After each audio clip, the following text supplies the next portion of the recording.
ఈరోజు మిమ్మల్ని అడుగుతున్నానండి, మీ జీవితంలో హోప్ ఉందా? నిరీక్షణ ఉందా?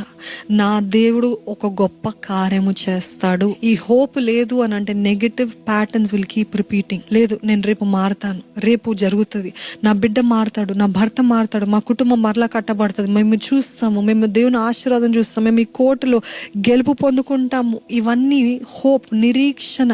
విశ్వాసం అనున్నది నిరీక్షింపబడు వాటి యొక్క నిజ స్వరూపము. It is a substance faith. So ఈరోజు హోప్ కలిగి ఉండాలండి. హోప్లెస్ మాటలు మాట్లాడుతుంటారు, అవ్వదు, కుదరదు. ఎందుకంటే చాలా మందికి they have this fear of expectations fail అవ్వటము అనేది వాళ్ళు తట్టుకోలేకే ముందే చెప్పేస్తారు, ఇది అవ్వదు. ఎదురుచూపు ఎక్కడ వాళ్ళు డిసప్పాయింట్ అయిపోతారని ముందే చెప్పేస్తారు.